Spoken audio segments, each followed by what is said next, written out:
Let us come to the urgent question. Lynn Brown. I'm grateful, very grateful, Mr Speaker. Can I ask the Secretary of State for Foreign, Commonwealth and Development Affairs if he'll make a statement on the floods in Libya? Minister. Thank you, Mr Speaker, and I'm very grateful to the honourable member for raising this issue. It's a source of concern, I know, across the House, and it's important that we discuss that today. So I'm extremely grateful to her for raising it. The situation is very concerning, and I send sincere condolences on behalf of the government to the people of Libya, and I'm sure that's true for everybody across the House. The Eastern Administration officials on Wednesday reported the death toll had risen to at least 5,300, and this morning newspaper reports suggest Derna's mayor has said that the number could reach 20,000. Sunday, 10th of September, Storm Daniel hit Libya after causing floods and chaos in Bulgaria and Greece and Turkey, and then on early Monday morning, 2 dams burst, and we know that caused major flooding, submerging parts of the city and causing real concerns, wiping out entire neighbourhoods.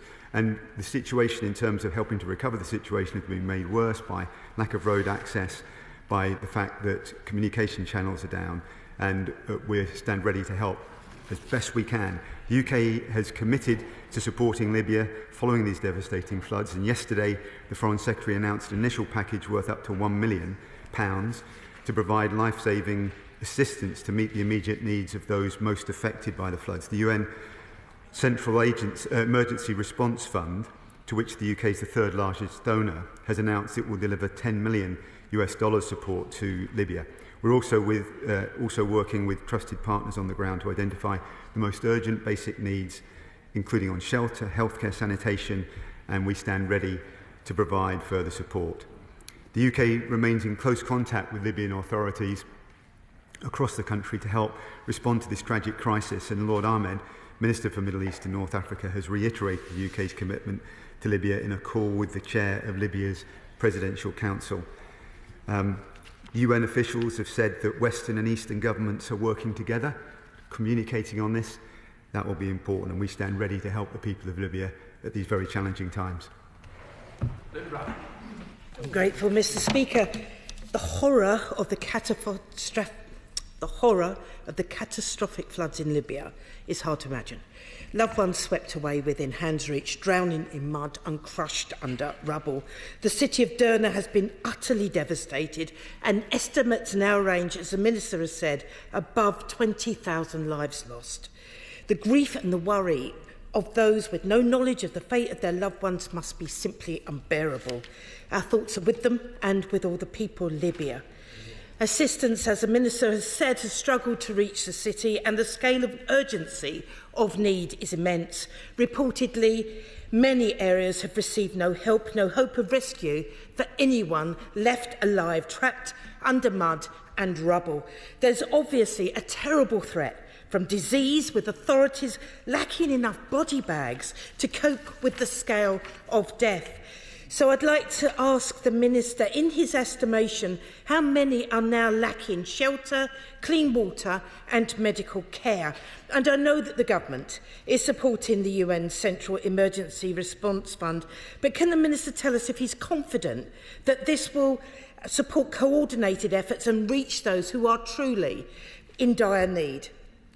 And surely the scale of this disaster is linked to Libya's many years of conflict and chaos, political paralysis, diplomatic failure and neglect. We know climate heating is making extreme weather like Storm Daniel more intense. We must help to prevent these horrors where we can, build resilience to a changing climate and support Libya on the path to stability and peace.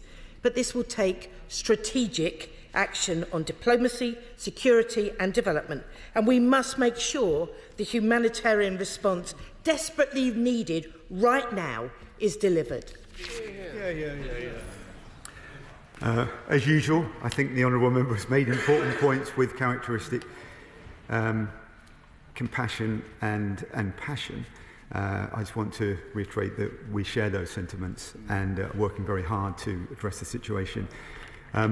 Just to update the House, the UN is currently finalising its needs assessment and we hope to see that this afternoon.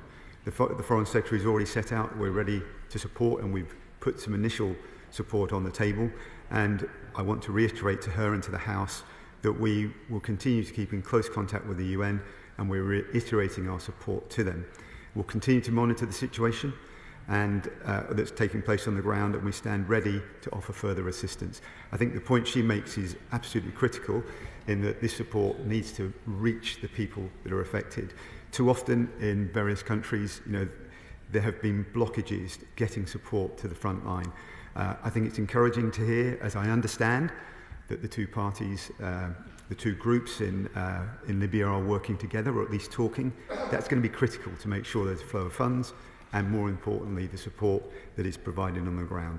She also talks about future support. Clearly, we need to focus on the humanitarian issues right now, but going forward, given the challenges of climate change, there are urgent needs around infrastructure as well. But that is for another day, and I'm sure we'll continue that conversation. Ian Little Grainger. Thank you very much, Mr. Speaker. This is an awful situation.